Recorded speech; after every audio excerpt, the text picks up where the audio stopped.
Welcome back to the Crochet Crowd. So my friends at Yarnspirations.com. Today's the Big Bold Tassel crochet basket. Working with thick yarn makes me kind of giddy. I don't know what it is. I think it's because I'm 12 years old in my head. We're going to be using a thick crochet hook today that's a fistful. And here we go. It's a 16mm size Q crochet hook today. We're going to be using Bernat Blanket Big Bold, and look how thick this is, and it's a really fun yarn to be able to play with, and you can see some really cool stuff. So I'm going to be teaching this not from necessarily a beginner's point of view, but I'm going to give you some extra tips to keep an eye on this.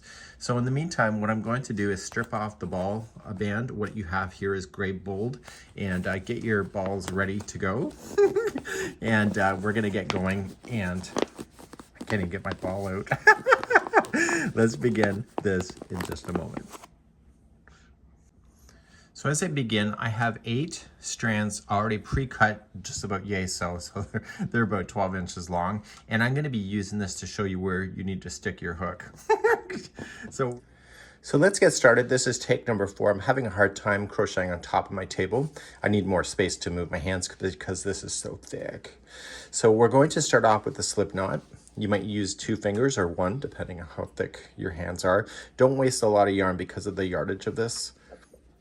You want to preserve as much as you can. And then sticking your hook into that hole, into the stitch. And now we're going to chain 2.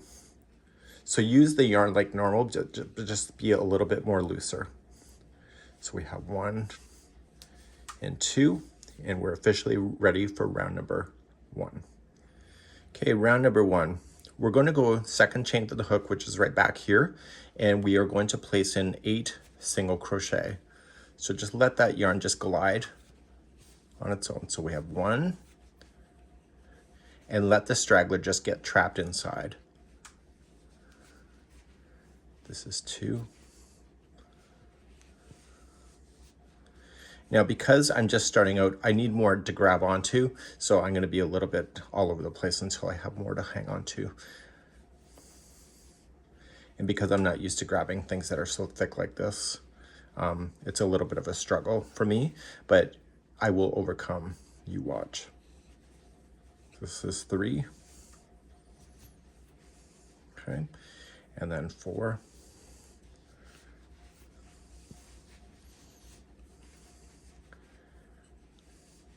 And then 5, 6,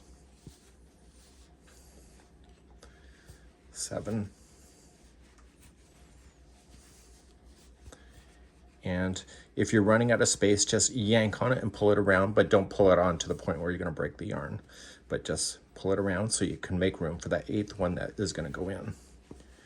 And then we're going to attach it with a slip stitch to join it. So if you're not sure, count back the top. So 1, 2, 3, 4, 5, 6, 7, and this is the 8th one right here. So because this yarn is so thick, you can actually stick your fingers. So you can hand knit and finger crochet with this yarn, and you're just going to join it with a slip knot, just like, or a slip stitch, just like that. So now we're going to begin round number 2. Round number 2, you're going to start off by chaining 1, and then in each one of these stitches all the way around, I know it's hard to see on camera, but it'll be easier for you in person, you're going to place in 2 single crochets into each one of those stitches. And I have dogs, so my yarn hit the floor, so I got dog hair on my stuff. So that's part of the charm, I suppose. Okay, so then I go into my next stitch, and then I'm going to put 2 into that one too. So because this yarn is so thick, how thick is it? It's so thick that the project will go pretty quick. Okay, so I'm going to put 2 single crochets in each one of the stitches until I get back around. So put me on pause and just play with that, and I'll be right back in a moment. So I'm now all the way around, and I've got 2 into each. There's a total of 16 single crochets. I've already counted that off camera. You'll be able to see yours a lot easier when it's in your own hands. And you are going to slip stitch to the first single crochet and bring that to conclusion. So now we're going to move on to round number 3 next. Round number 3, we're going to just expand what this is, but we don't have to really count it all. We just have to get ourselves around. So we just got to chain 1 to start, and starting in the first one where this is attached to, you were going to single crochet.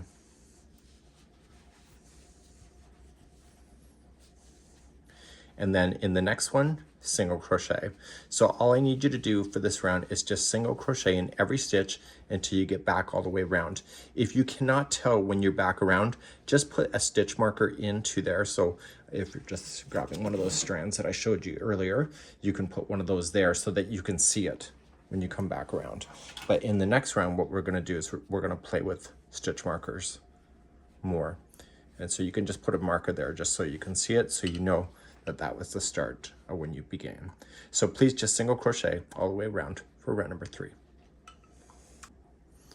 So just a little tip as I'm doing round number 3, you notice how it's bowling away from you, so it's kind of sinking down like a bowl. Don't be afraid to kind of pop it in the other direction. It's easier to access the stitches. And when you do single crochet, don't be afraid to pull up a little bit more slack than you normally would, just because it's easier to move your hook around. So if you're too tight, it becomes a problem. Okay.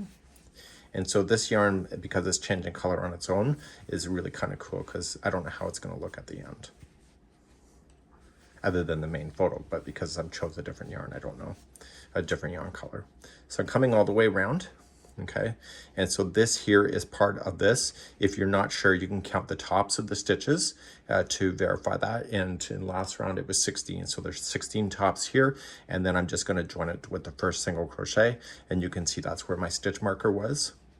And therefore, I'm just gonna slip stitch and pull it together like that. So do pull it a bit tight so that the round gets joined, and make sure that you do have your 16 before proceeding to round number 4. So round number 4, we're going to start with those stitch markers that I had cut. There's already one in there. And so I'm going to start off and I'm going to chain 1, and I'm going to put in 1 single crochet into the first stitch. And then in the next stitch, I want to put 2 single crochet, and that's going to be the repeat all the way around. So we're going to put 2 into that one. So after the second one is in, that stitch marker that I left here, because I'm going to be able to tell, if you're not, use a different color here, but just move that stitch marker up to that stitch so you can see it. And this will help you determine the growth later on in the project. So then starting into the next one, so you have 1 by itself, and then 2 into the next, and on the second one, put in another stitch marker that you have.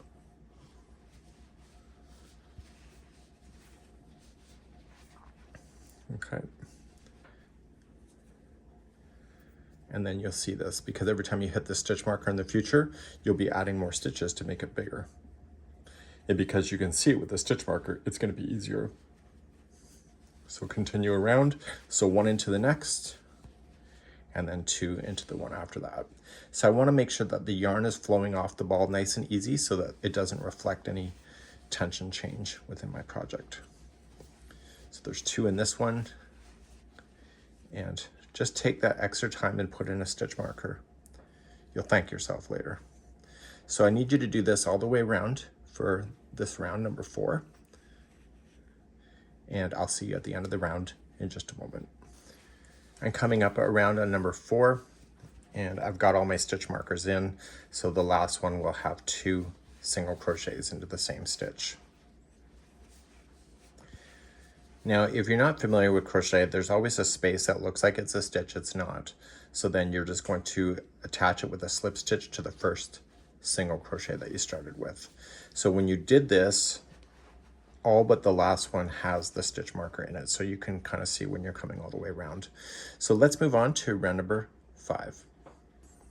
So round number 5, because I had you do the stitch markers, you're going to see which stitch has the extra stitch in it. So you're going to start off and you're going to chain 1, and the first 2 stitches that you see, the one that it's attached to plus this one, are both a single crochet.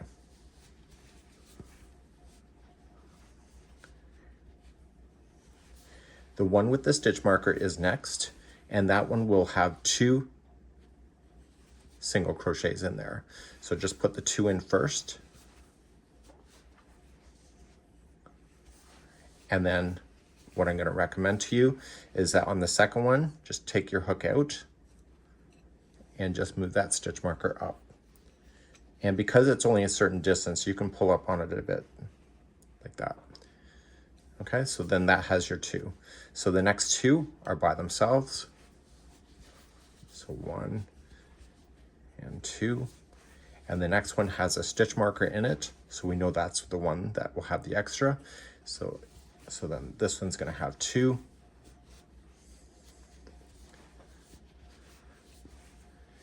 And on the second one, I want to move that stitch marker up so I can see it again in the next round.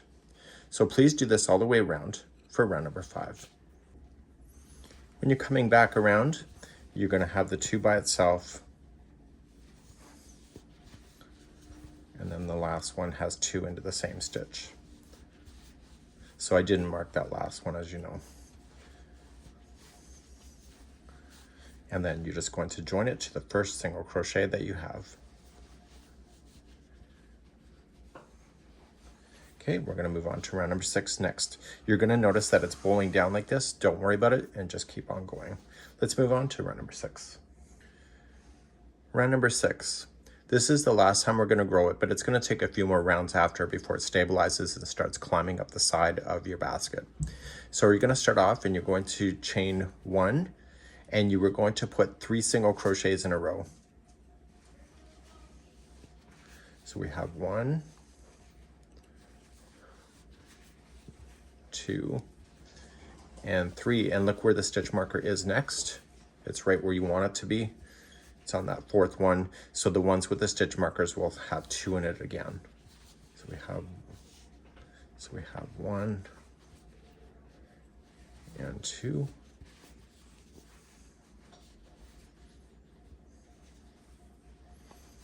Okay, so then move that stitch marker. Actually, you know what? We're not growing it anymore, so you can leave that stitch marker right where it is. Then we'll pull that out later. So we're going to start again. So the next 3 in a row are by themselves. So we have 1, 2, and 3. And then you got 2 into the next. So I'm almost out of yarn already on ball number 1. So what I'm doing for you is that I'm going to place in the video description on how to secure yarn like this using a thread, and it's the best way to do it, and I will link that in the video description as well as the pinned comments as well on how to secure this kind of yarn.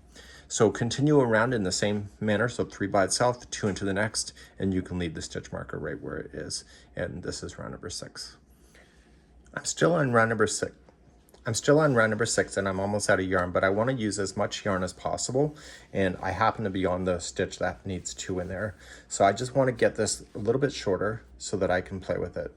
So I'm going to change it in the next one. So I'm going to leave this much here. And then I'm just going to loop this yarn here. Don't have too much waste, and just pull that through to finish that stitch, and just leave this yarn to the inside of the basket. If that doesn't bother you, you can just leave it there, but as I said, there's a video in the pinned comments and description on how to finish off yarns like this if you would like to do that. So then just continue along. So we've now just jumped to ball number 2 here on round number 6, and I'm going to finish this round in just a moment. Finishing up on round number 6, the last stitch has 2 into the same stitch. And then just join it with the slip stitch to the first single crochet. Okay, let's move on to round number 7 next. Okay, this basket's going to get easier now. And we're going to start off by just chaining 1, and starting in the first one where the join is, you're just going to single crochet in each stitch all the way around. And according to this, it has 40 single crochets, just in case you're going to ask me that. So just single crochet all the way around for round number. I'm at the end of round number 7, and I know that because I am. So I know that's not much of an answer. What I want to do though, is that because I'm starting to question myself because the stitches are starting to look similar, is that I'm going to pull a stitch marker out and leave it at the end of the round. So I know that when I see this, when I come back around, this is the end. So if that's something that may be helpful for you, it might be. So now I'm just going to join with a slip stitch to the first single crochet. Okay, so now I know when I hit this is the last. Now moving on to round number 8. In crochet, there's always 2 loops that make up the stitch. Okay, so this there. So what we want to do is that we want to only play with the 1 loop here. This is considered the back loop because it's away from you. So the front loop here, this is to you, so you don't want to use this one. So you want to dive in between the 2 to capture that. And it's going to create a bend in the material. So let's just get this through. So I'm going to chain 1, and I am going to just go into the back one only. So I'm not going into both stitches, so there'll only be 1 really thick strand, and I'm going to single crochet. And this will cause the bottom of the basket to bend naturally. So just in between the middle one there, just get the back loop only and single crochet yourself all the way around on the back loop.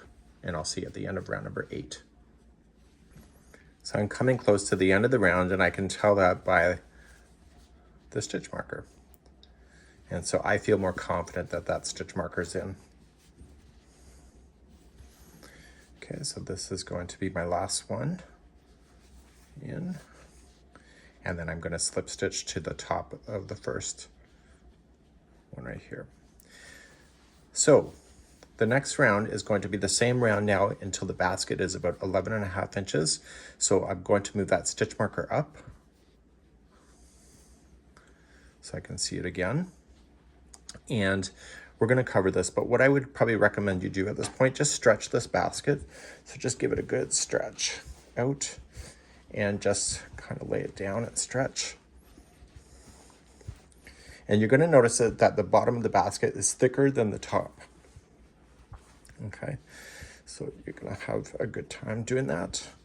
And we're going to do round number 9 all the way to the end next.